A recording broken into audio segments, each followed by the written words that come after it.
Hey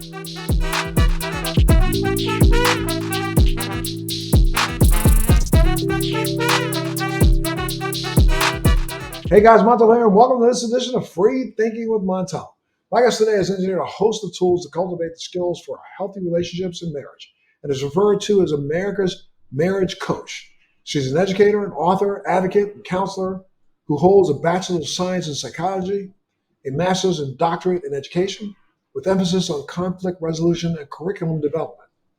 She has been twice invited to the White House, worked on public policy, and provided congressional testimony.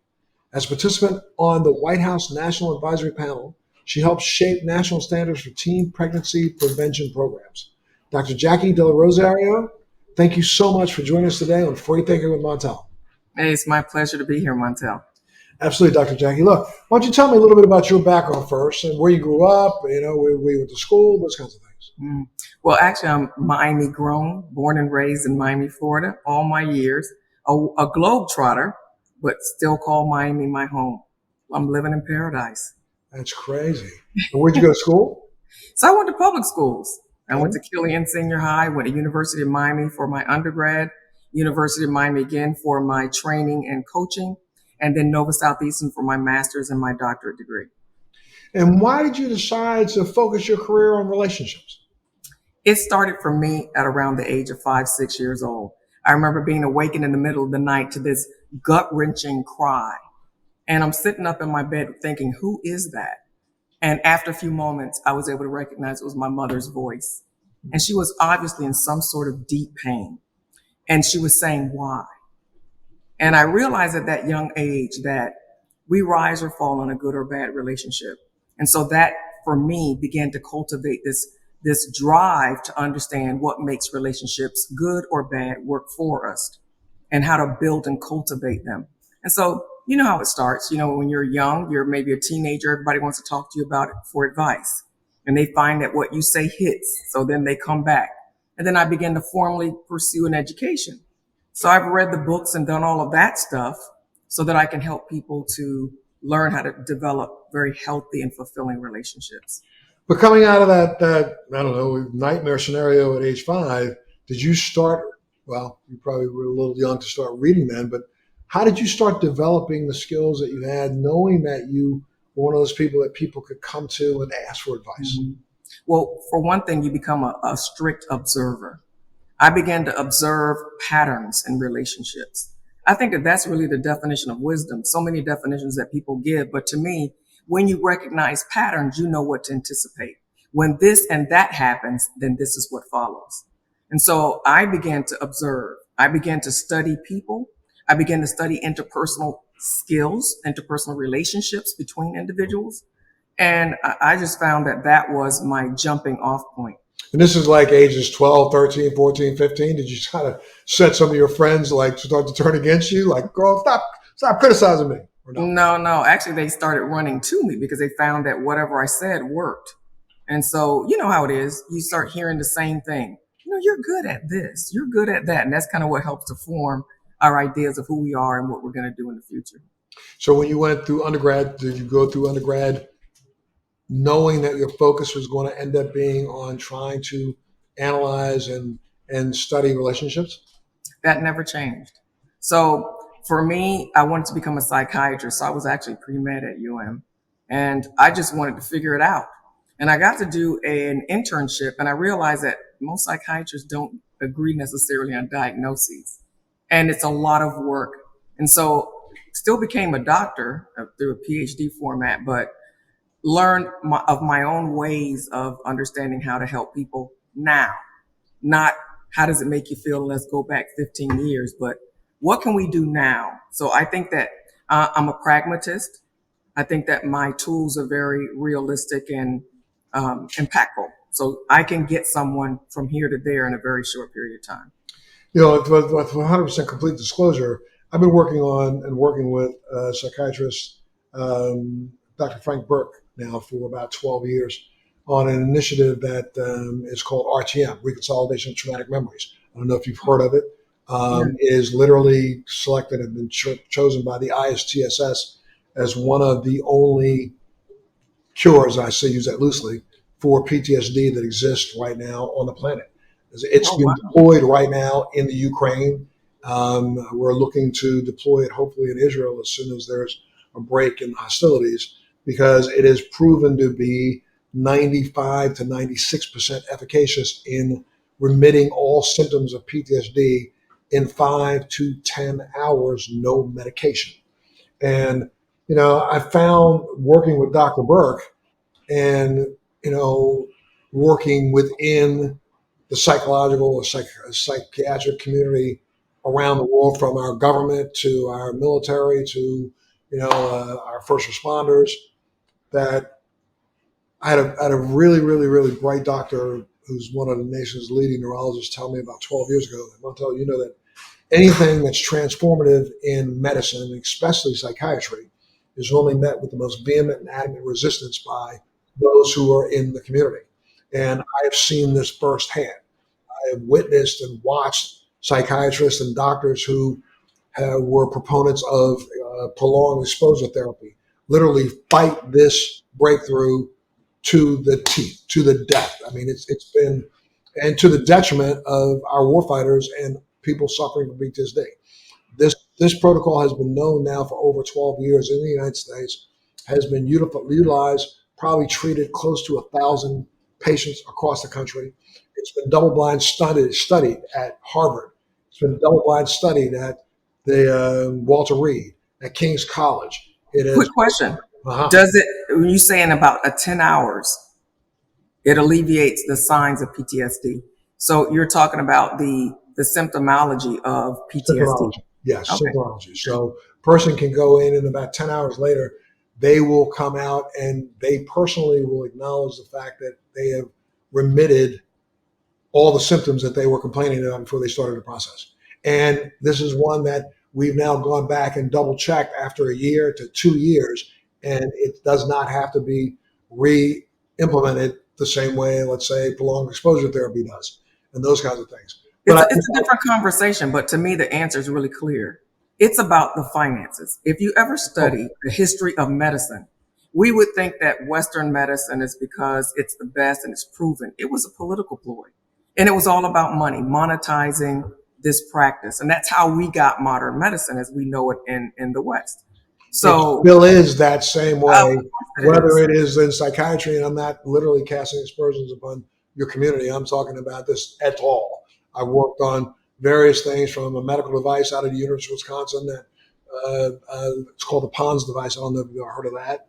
PONS, portable neuromodulation device, the system that literally has been proven to be one of the most effective um, treatments for traumatic brain injury, MS. As a matter of fact, I helped get this device, get it through FDA over a 10-year period of time. It got FDA approval here in the United States for MS, mild to moderate gait problems. And in Canada, it got FDA approval or a CE mark for traumatic brain injury, MS, Parkinson's, stroke, all varied reasons. One for mild to moderate gait issues, and also for um, a myriad of secondary endpoints that seem to achieve. And also in Australia, got FDA approval for stroke. So it's a medical device that really can change outcomes for a myriad of people who suffer from neurological disease. It's been another one of these things that has been an uphill battle, trying to, number one, stop those who were. We had a pretty hostile takeover a couple of years back. Then people got involved in what you have said. It's all about money, and so they've kind of outpriced this device for the majority of people in the world to be able to use. But this is something I use myself personally, as a sufferer from MS, that literally changed my life and has kept me on the track that I've been on for now. I've been using the device for 12 years, and it's changed my life over the course of 12 years. But again, it's one of those things where breakthroughs like that, you just get beat down by science because it's going to take money out of the pockets of other people. Yeah. So it's no longer about humanity and people that have lives that they can live, that can be fruitful lives. Um, that's the one thing I love America. That's one of our Achilles heels that we have to do better with. There's so many hurting people in the world, and somehow the dollar, outweighs our concern and compassion. And that's to me has probably going to be mankind's real downfall, because as we look at the next 3 to 4 years, we set back 2 years ago and 3 years ago and faced a pandemic that we thought would forever change the planet, but we have not paid attention to the next pandemic that's coming. And I say pandemic, but the pandemic of mental health care and mental health issues. I mean, we're sitting in a nation right now where, depending on whose stats you read from today or yesterday or tomorrow, we have probably about a 25 to 30% population in this country that is suffering on a daily basis from symptoms of PTSD. I mean, I think that we need to stop. I mean, you hear our president say, they want to start doing some things about, mental health issues. But I think, to me, that seems to be nothing more than lip service. We are only paying lip service. We can't even correct the PTSD and the anxiety that's happening in the halls of our Congress. We have a congressperson or a senator stand up and be willing to go to blows with another senator, and we put that on the air, and we make sure that that's on the news cycle for at least 48 hours. I'm blown away. I mean, how about you? What do you think? No, me too. I feel that in order to make real change, it's going to take people like you and I. We don't have an agenda. We're not trying to get reelected, and luckily we have technology now. So now I can put anything on blast on social media, and so you can create your own narrative. This sounds really weird, but one of the things that I was even saying is certain communities need to create their own social media. You know why? You can't be shut down. And you can galvanize people around causes and things that are important, instead of listening to the different lies and stories that are spun, or propaganda is what I want to say. But I agree. I agree with you. But unfortunately, the way the technology exists, you end up having to rely on someone else's base technology. Gotcha. I mean, let's say you decide to create your own. Let's say I'm tired of Twitter and I'm tired of X, so I want to create the Montel, the M. Right. If I create the M, I still need a platform to put that on. Yeah, but let me tell you something. Need is the mother of invention. And if it comes to that point where we're pushed where that has to happen, guess what? Somebody's going to come up with it. Watch. Yes. And you just wish that you're that smart mind that knows how to come up with the baseline. Because I tell you, if I could figure out how to do that today, I would do that today. Yeah, no, and then we'd have funds to be able to really change things in the world. Because let's be real, it really also comes down to your ability to have influence and your ability to have resources. And so we're really talking about wealth. It's almost like he who dies with the most toys wins. There's so many dreams and visions that I have about change. But the first question is, how am I going to make that happen? Because you're going to need a resource. You're going to need some sort of supply of something or connection in order to make that happen. Let's take a quick little turn to the right here and just talk about that in itself. You have been in the halls of Congress. You have been in the halls of the White House. So you have walked and sat and talked with world leaders. They recognize you for your expertise. They recognize the fact that you have so much to give to our society. Yet, see, from my perspective, I say, damn it, why has not somebody stepped up and helped Dr. Jacquie create, a portal that people can go to just to better their health? Why hasn't somebody stepped in and said, I'm willing to roll the dice, boom, right now on Dr. Jacquie, because I know how many people she can help? But sometimes it's the degrees of separation. You're separated from the very people that have the power to do that for you, right? They don't know about you. So, you have to become that blip on the radar. Right. Like, I know that you've been an activist around so many health related things in the past. So, you had the ability. Why? Because you were on television and radio and in the media. They knew your name. And so that influence allowed you to speak a message that could be heard.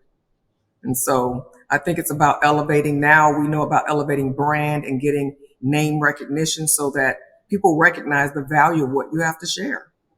And that's one of the reasons why I want to talk about relationships too, Montel, because the breakdown of marriage and the family is another issue that plagues health and emotional well-being. One of the benefits of marriage is better emotional and physical health. You live longer, particularly males live longer when they're married versus single. But we know if the relationship is not good, if it's not healthy and fulfilling, It could be taking years off your life instead of adding them. I'm so happy that you have identified this and now wish that the country would or the world would come behind this and make people understand that rather than use, let's say, the internet and use today's lifestyles as a way to separate, because I constantly see nothing but advertisements about trying to find a new date, whether you're in this group, that group, this group, that group, this group, that group, this group, other. It's almost as if we're so busy looking for the next relationship rather than focusing on, I used to have this old saying, the grass is always greener on the other side. That's not true. Water your own damn grass. That's what I say. Grass, there right? you go. It creates Absolutely. this comparative syndrome. But I'm going to go a little bit further. I want to say this. I think that we look to media to define what relationships are. If your concept of a relationship is wrong, your outcome or is going to be wrong also. You cannot get out of a relationship some of the things you want out of it, because it just doesn't work like that. So what we see on television is that, you have these little cute arguments. I love King of Queens. You watch that. She gets upset about something. It's like they laugh it through. That doesn't go down like that in most homes. You know that, right? So we have this idea of how romantic relationships are and marriages are. Are they romantic? Yeah, sometimes. But most men are not romantic. Most women might not even be romantic in those terms. Nothing looks made up, poised with perfect lighting in real life. Relationships are messy, and they're not always romantic. They're more mundane than probably anything, right? So if we look at relationships, even from the vantage point of history, they've never been about love and romance. They've been about economic stability. They've been about partnership and furthering a legacy. But the industrial age marked the time where we began to romanticize relationships, and we became mobile and got outside the prying eyes of our chaperones and stuff like that. It began to be about romance. And at the same time, we see talking television, and we see the Beavers and all these make-believe families. So we have been programmed to believe that this is the life that we're supposed to be building out. And if ours doesn't look like that, it's wrong. We have all of these wrong notions about relationships and marriage. Somebody's supposed to make you happy. You better come with your own happiness. Somebody's supposed to complete you. You better come whole so that two wholes can make a new object together. Just so many different things. Like, it is mundane. I love Michelle Obama when she started to talk about how many years she was married and was unhappy. The average amount of months that someone is unhappy before they file for divorce or separate is about 5 to 6 months. They're out of there. I've been married 34 years in January. Have I been unhappy some of the time? Absolutely. I would have almost divorced over one cyclic argument that we had about how to raise the kids. Almost took us out. Luckily, I realized, you know what? I have one more year. My last son goes off to college. If I can just hold on to that, the genesis, the nexus of the problem should be resolved. And so I waited. Right. I remember some years ago, Montel, they said that kids are better off if you divorce, if you're in an unhappy marriage. I was in Texas about 15 years ago, and I read an article where they said they realized that research was faulty and that that's not true. I would agree with you 100%. I unfortunately, I've been married for 43 years, 3 times. So, yeah, I've lived twice. Though this last marriage I've been in now 17 years, so it's outlasted them all. Yes. And for a reason, because, I think all the things that you had said, instead of trying to find someone to complete me, I found someone that, I think we both accentuated each other rather than complete each other. We both came together and we've realized that, from day one, that this was something that we were willing to work at to maintain. I've changed. I never, I used to be one of those believers that, old dogs can't learn new tricks, or you can't be, and I don't mean changed in the sense of fundamentally who you are, but there are things and ways that you have been programmed to respond to certain things that once you realize that response was nothing more than, a treat that you would give to a dog, or, that response was precipitated by the fact that this is how I've been trained to respond, rather than actually stop, look at the issue at hand, and figure out how you're going to respond to that one. That's what's been the biggest difference in this relationship that I've had right now for 17 years, and I think it will be the reason why this relationship will last till my last breath. Yes. Because we both are committed to Doing the work. doing the work, and there's work, and not a day goes by that there is not work. Mhm.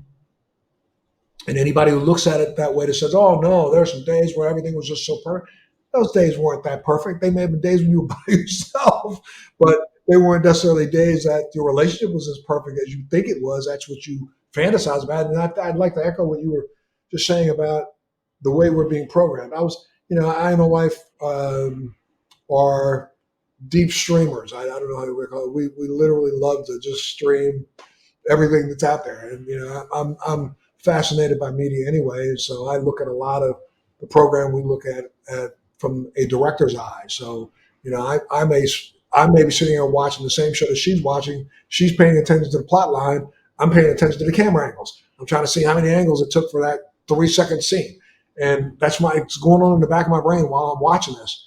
And I am so annoyed right now, though, by we've commented on it. It's like, is every relationship focused? If you look at some of the streaming shows that are out there right now, everybody comes home, pours themselves at least a 3-inch glass of some brown liquor before they have a conversation. I don't know people walking around at 9 o'clock in the morning. Maybe they are out there, but I don't know that many of them that are belting down 2 or 3 hits of scotch before noon. But this is what you see now. The other thing that you see on all these shown on television with all the relationships is sex. Immediate, hot, passionate, ongoing sex. If a guy has more than one bullet in his chamber, you're lucky. Right.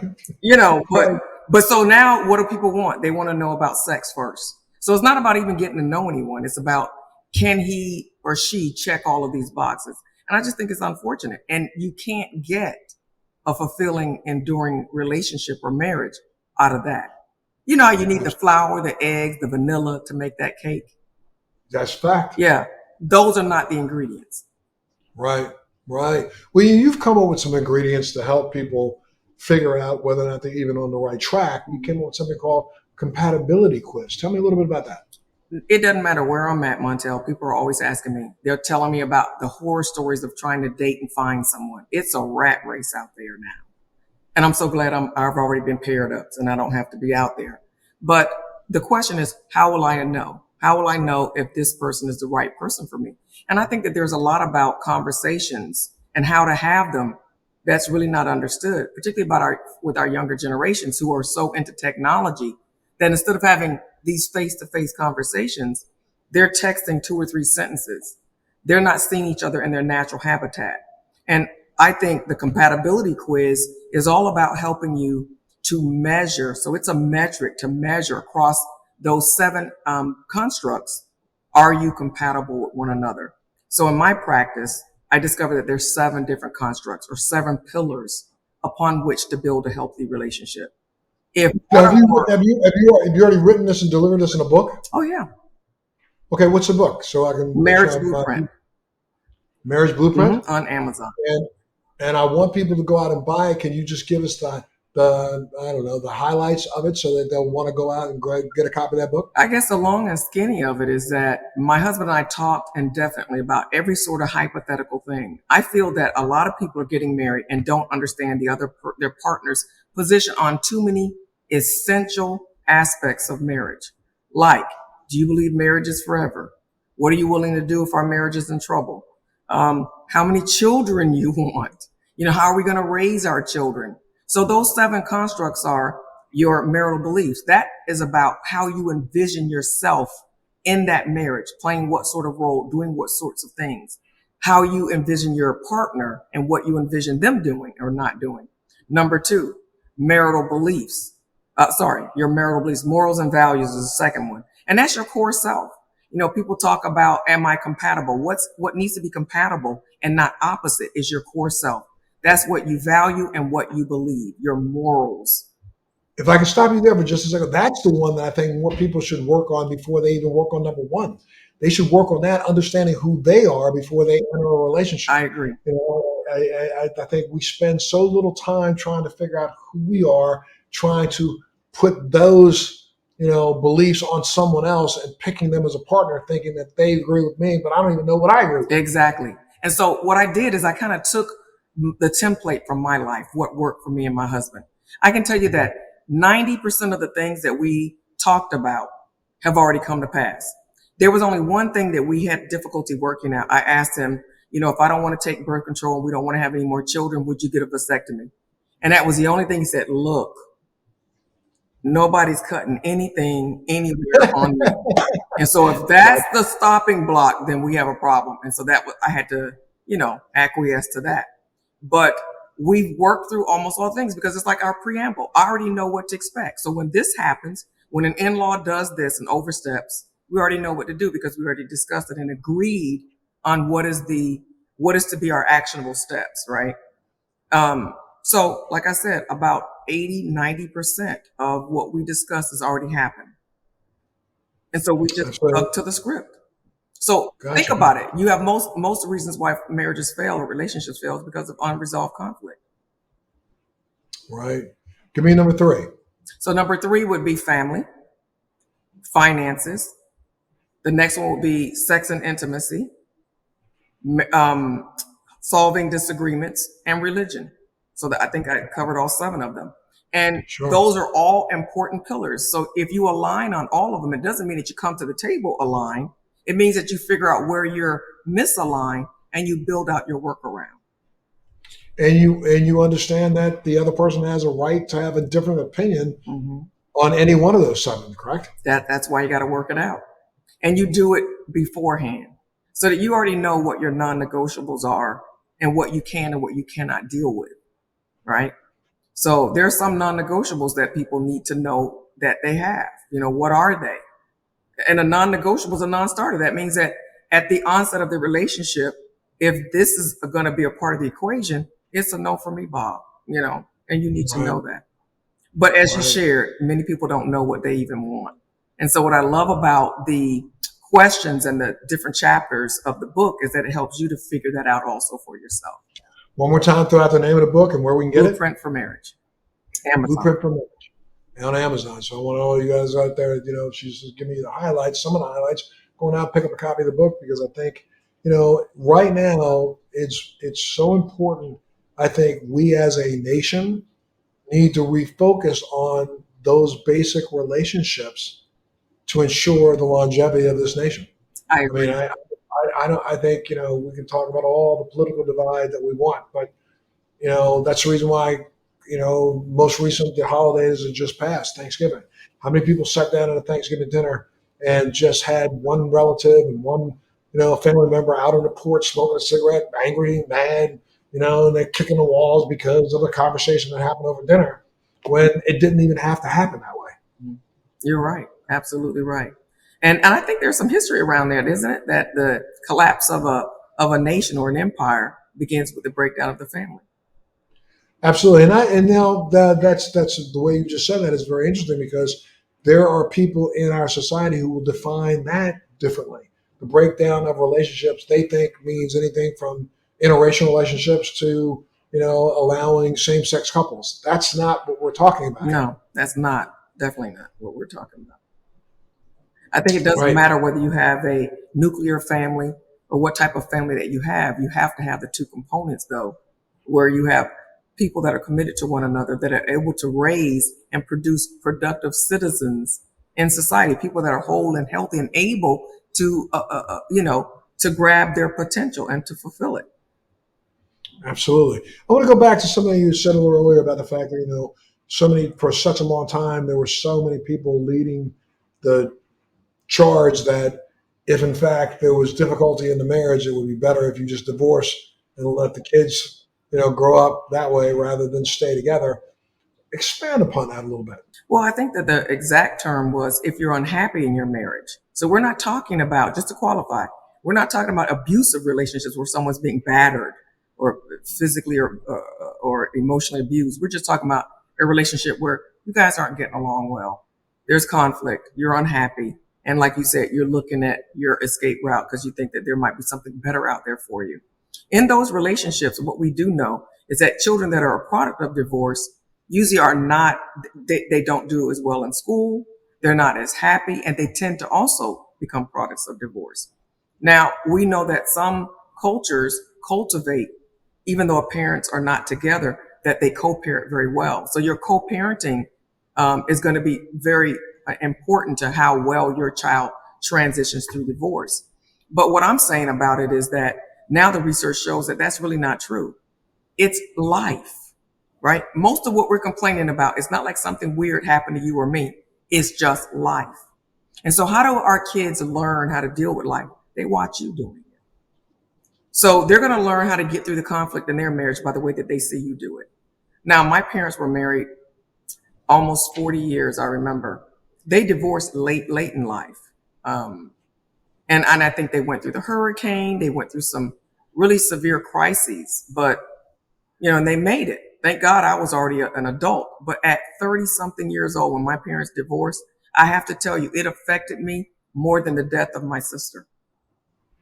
Wow. It was very, very, very emotional. I felt as if my father was also divorcing me.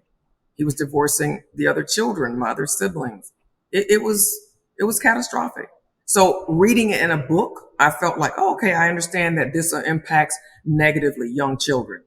But going through it myself, my experiential understanding of it, profound. It is very, very destructive. Yeah, I will care. Complete disclosure: I've been divorced twice. I have two children from two different marriages, and I have seen the difficulty that those divorces really caused on my kids. All of my children, I'm knock on wood, blessed that they have now grown and transitioned into adulthood. They all have very meaningful relationships themselves. They are all successful in their own right. But I know with all of them, they carry a cloud. That every now and then it'll rear its head. And I maybe here I'll get some advice from you. But from my perspective, now that we are all well into our adult worlds, I mean, my youngest is 29, about to turn 30. And my oldest is 39. Just had my first grandchild. Um, I am at a place right now in my life, especially with this relationship that I'm in right now. Like I've sat down with each one of my children individually because I do believe that each one of us has a different relationship than we would have had things been different, but we have a different relationship from all the others. Every one of my children has a direct relationship with me. Um, and, I have said to each one of them, look, you know what, if you want to try to relive the past from 18, 19 years ago, because you're looking for an answer to a question from 19 years ago, I'm going to suggest to you that maybe we just try to figure out the answers to everything in life between now and the rest of our lives. Because for me, it's a very difficult time for me to want to remember. I don't want to go through that again. I'm never going to say anything to disparage your mother, ever. Words will never come out of my mouth. You can blame me for everything. I don't care. However, I really feel you need to figure out how we are going to have a relationship moving forward. So if I do some things now that bother you, tell me. And let's work at what I need to do to rectify that. Don't tell me I did something today that reminded you of something I did 30 years ago, because I can't see how that's true. And if it is true for you, I'm willing to accept that. And I'm going to tell you, I think you need to go talk to somebody about it. But I'm not going to go through that again. Now, am I wrong for saying that? I think that you're being honest, right? But I think you gave context. So all too often people don't do that. They say, I'm not going to go through that again. I'm not going to answer your question. I don't want to talk about it. But you explained. So what I find with communication, Montel, is over talking is usually better than non-talking, right? So what you expressed was, I'm never going to disparage your mother. I made a mistake. I'm present in your life, and I just want to go forward because it was so traumatic for me as well. I don't want to go back there. Number two, I don't want to disparage your mother in any way, and there's really nothing I can do to regain it. What I would ask is that you add one other thing, which will be this question. What do you need from me, and what can I give you? Or what can I give you that would help you in your healing journey? And I'm sorry, because I should have told you that that's one of the first things that I've said. I get it. I understand the pain that you see. I'm not necessarily sure that some of the pain that you feel is for the right reasons. That's not to say I'm saying that something you were told was a lie. I'm just going to say that you've got to remember, just like if you and I watch the news tonight, we're going to walk away from the news with two entirely different impressions of what we saw. There's no ifs, ands, or buts. I'm going to walk away from it based on my life experience. You're going to walk away from it based on yours. I can't tell you that you're wrong. I can tell you that I disagree, but the points of disagreement are important. Yeah. It's something that happened in the past. Yeah, but it's hard for a child because they're still at the place of their wounding, right? But here's what I want to tell you. Time is so beautiful because I look at even things that my kids used to, one of my sons would criticize me for. Now, guess what? Congrats on your grandchild, your first. I now have 3 in like 3 years. Had none 3 in 3 years. But guess what? Now I don't have to say anything or defend myself. Because you know what? Now he has a child. And his child acts like him. Oh my goodness. That life code is amazing. Genetics is like, it's the ultimate payback because now his child acts just like him. So now he understands. I don't have to use words to explain anything that I said, anything that I did, anything that I didn't do, because now he understands what it's like to parent one of you. Oh my goodness. Outside, we see this way. We don't see that way. Oh my goodness, I wish this was something that everybody could just blow up and see at the beginning of every day around the world. Because my daughter, about a month and a half ago, said to me, my grandson's name is Damien. And this is really, I'm not just talking smack here, I'm just telling the truth. He's one of the smartest children I've ever seen. At 15 months old, the kid's got probably a 400-word vocabulary. Wow. At 15 months old. He can literally, at 15, 16 months old, identify and say the word trapezoid. Now, my daughter and her husband, my son-in-law, have really been training him and working with him. He has nothing but educational toys. This child just thrives on trying to learn something. He blew me away at like age 12 or 12 months old. He was already walking, but he's walking along, looks up in the sky and says, airplane, and said it clear enough, airplane. Wow. And he walks around looking for airplanes. He loves things in the sky. They took him to an airplane museum. Went nuts. Now he knows what a wing is. He knows what the flap is at 15 months. But he also, I have a daughter who was an adolescent onset epileptic.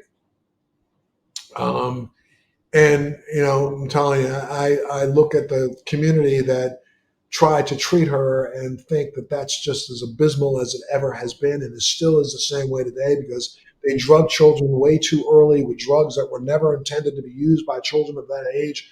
And my child developed some severe issues throughout her adolescence, and then when she became early 20s, she finally got beyond it herself. Her seizures started to wane, though she still has them on occasion now, but not with any level of frequency that she will complain about. But because of all that, my child is a very anxious young lady. She anxiety is one of the things, and she's frustrated very quickly. And now she has a child who is already at 16 months demonstrating that if he can't learn something, homeboy gets mad. And she looked at me and said the other day, I have to back off him because he's just like me. And I went, really? And she looked at me and said, okay, never mind. I said, you understand. I ain't saying nothing else. Mm-hmm. But you know what you're about to go through because this little boy is not going to, he just has such a voracious appetite for knowledge. It's ridiculous. And if you try to stop him, he's got, he's loved books since the time he could turn one open. So now books are his thing. If he can open a page and point to a picture and tell you what it is, that's glory for him. And he wants to make sure everybody knows he knows everything about that book. But if he opens up a page and he can't remember what that is, oh my goodness, he won't throw a fit. He just gets mad. He won't change the page. You can go to the next page. He'll want to go back to that page until he remembers it himself. You tell it to him, he gets mad at you. And it's like, Ashley, do you ever remember this behavior yourself? And she will look at me and go, just shut up. It's okay. Yeah. I don't think. Yeah. But you get it. So let's see what you do. Because I think that parents parent the best way that they know how. And like I was saying, we don't understand what it is to take care of us or to interface with us. We just know what we want and what we think somebody would have done as an after the fact quarterback. You're going to second guess what someone did. And so, yeah, I find it's two ways though. I also find working with, so I have two sons. One does all of my entertainment stuff. And then the other one works in the nonprofit that I founded about 30 years ago. And it's so funny because I look at him, things that he does that I don't like. And I'm going to tell you, it's a motivator for me to stop that right then and there. Like, I don't have to try to figure out how to stop it. I stop it immediately because I can see the impact. Right. So it works with him seeing how difficult he is by looking at his child. And I see myself in him. And so all of those things are motivations for change. I think what I would say is just to your listening audience, your viewers, is this: always be a lifelong learner. Correct. If you want to see a bitter person, it's usually a person that decided, I'm not going to change. I'm who I am, and I'm not changing anything. That person that wouldn't put in that work, the work that they would have put in to be better, is now the same work that they're putting in to deal with the bitterness, the discontent, the dissatisfaction, and the unhappiness in their life. So it's like either way, the universe is going to demand that you put in some energy. Is it going to be for this or is it going to be for that? Well, can you talk a little bit about, before we run out of time, can you talk a little bit about some of the most common relationship problems that marriages experience? Well, you mentioned one earlier, which is the greener grass syndrome, our ability to always feel that we want to compare our relationship to someone else's and to think that theirs looks better, sounds better, feels better than ours does. That's a big one. The second one I would say would be communication issues. We all have different communication styles, different love languages, and so forth and so on. And figuring out how to develop a workaround for that so that you're cohesive is going to be a challenge. I'd say another one would be finances, always finances. And now sex. Sex has become a bigger divide than ever because there's so much variety now in terms of sexual exploits and sexual appetites that it's now starting to show up pretty big on the screen as well. And show up with, so how can a family, I mean, again, I think communication is probably the key to everything. Mm-hmm. True communication. How does a couple overcome those kinds of issues? Communication issues. I feel that every couple should see someone. If you have an impasse and you start developing circularity in your arguments, meaning that you argue about the same thing over and over again, different time, different day, but basically that's the crux of it. You need to get a third voice because you need someone that's going to mediate and help you see what the other person is saying and help you to hear what you've missed so that you can find a workaround. Because the longer that you continue to argue about the same thing, resentment begins to build. Discontent begins to build. And so, it begins to create a scar when really you can just knock it out and get back on track. This could be something that, again, I guess the difference in relationships of, let's say, newlyweds or young couples and aging couples is that newlyweds or young couples have an opportunity to build from the beginning a relationship that's focused on conflict resolution rather than conflict delay. Interesting. Say that again. I think that a younger couple has greater opportunity to focus on conflict resolution rather than delaying that. Sometimes in newlywed couples, all the fantasy of a new relationship is there. All those things that are really secondary to a relationship are the ones that they, fantasize about all the time. The sex life, this. But then when something comes up that bothers them, well, let's just push that aside because I don't have to talk about that right now. Where that's really where they should focus right there is not putting off what can be done today to tomorrow, but taking care of it today so that it doesn't fester to tomorrow. Mm-hmm, mm-hmm. I look at it a little, I agree with that lens. I feel that newlyweds are more embroiled in trying to become one, forming and norming, how to make two separate bodies into one cohesive body. So a lot of their energy is in trying to figure out how we're going to live together, how are we going to get along, how are we going to, meld our finances together, and so forth and so on. Whereas an older couple, what I would say is this: younger couples they're building out a life together, right? They have all these plans about this life that they want to live and that they want to create. Whereas older couples have already done that phase. They've been through that phase for the most part. And so now a lot of times their expectations are different. They're looking for something different now. They've already had the career. They might be in it. They've already, maybe started building the family. So maybe what they're looking for is going to be very, very different. It's more around companionship. It's more around having a life partner versus maybe all the feeling and all of the activity and the busyness towards, building out this life. So I think it's really important to look at those differences and understand what they are. Number two, the older couples already settled and became who they basically are going to be for the rest of their lives. Whereas younger couples are just becoming. So like a flower bud that's opening up, they're changing and evolving so rapidly over time that they have to be aware of the fact that they're not going to be the same person. So they're not going to be married to the same person for very long, because as they go out building their individual lives, they're also changing. So a lot of what they came to the marriage expecting or wanting to build out might very well change. And this is why you see people divorcing after if they've made it 10 years, you'll see them divorcing after being married 10, 12 years. It's because now they've evolved so much that they're very different. And it doesn't mean that they don't fit together, that they're no longer compatible. It merely means that they need to renegotiate the terms of their relationship. What is it that they want to start to do now? What is it that they want? What is it that they don't want? And so forth. I'm going to run out of time here quickly, but how do you think social media has been impacting marriages these days? Negatively. And I just can't say it enough. It makes me sad because people are cheating on social media.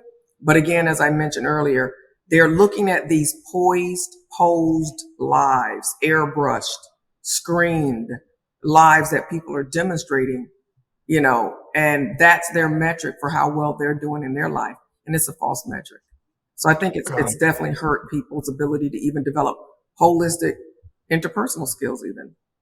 Sure. Well, Dr. Jacquie, I hope that very soon someone decides to fund your paradigm so that, there's another voice out there that people will stop and listen to, so that, we can start correcting some of the deficiencies that are going on in our society. Because I think, again, like you said, all the things that we see in this great divide in America these days, I think starts inside those four walls of a home. Yes. And if we can start to heal that, we can start to heal as a nation, but we will never heal as a nation until we start to heal the relationships that we have.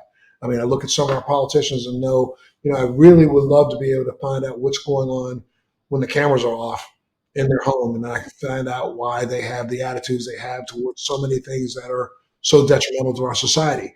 But we don't even take the time to even look at and investigate. Now, I'm not talking about looking at the personal life of our politicians, but looking at their personal relationships and looking at what's going on in their life. I bet you will find a reflection of how they decide on bills that affect everyone else. No, I get it. And I totally agree. And I think people are so concerned about, are we still a superpower and how much longer will we be? We're going to be a superpower as long as we begin to cultivate strong citizens, strong people, strong families, strong communities. I agree with you 100%, but I think one of the things that's always been to America's fault has been this idea that at some point in time, we are going to be this great melting pot. We were never, ever going to be a melting pot. This society was never going to be a consomme. We were never going to blend things up and come up with a broth that has little pieces of everything. No, we're always going to be a stew. We're always going to be a stew that has to acknowledge all of its individual component parts go together to make the taste. There's going to always be a potato. Yes. There's always going to be a carrot. Yes. There's always going to be a green bean. There's always going to be an onion. Let them exist. And guess what? When you rub them all together, take one bite of the stew, that's why your mouth explodes, because you have so many different flavors that excite your senses. when you try to blend them all together and make them a consomme, how many often do you go to a restaurant and say, "Oh, I'll take the consomme soup over the." No, you go for the soup. And you go for the soup I've because you never like. heard that analogy, but let me tell you, it's pretty good. It hits. Well, thank you, and that's I'm hoping how America can save itself is starting to recognize that we need to be a stew. Yeah. So, and we also need to acknowledge one more time, give out your book so I can let people know, go pick it up. Dr. Jacquie Del Rosario, Blueprint for Marriage on Amazon. Dr. Jacquie, I'm telling you, I'm sorry my mouth ran on some of the other different topics. I had so much more I wanted to talk to you about. I would love to have you back if you have a chance. It would be my pleasure. Love it. Looking forward to it. Absolutely. Let's kick it up. Let's kick it up another time. Office, reach out to you and see if we can get you back. And because there's so much more I think that you have to share with so many out there that can help make people's lives better. Thank you so much for being a part of Free Thinking with Montel today. Okay. You got it. Thank you. Absolutely. And thank you for tuning in to Free Thinking with Montel. Thanks for joining me on Free Thinking with Montel. Please make sure you're subscribed and hit the bell to be notified when new episodes post each week. We'd love to hear feedback, so please send us your comments.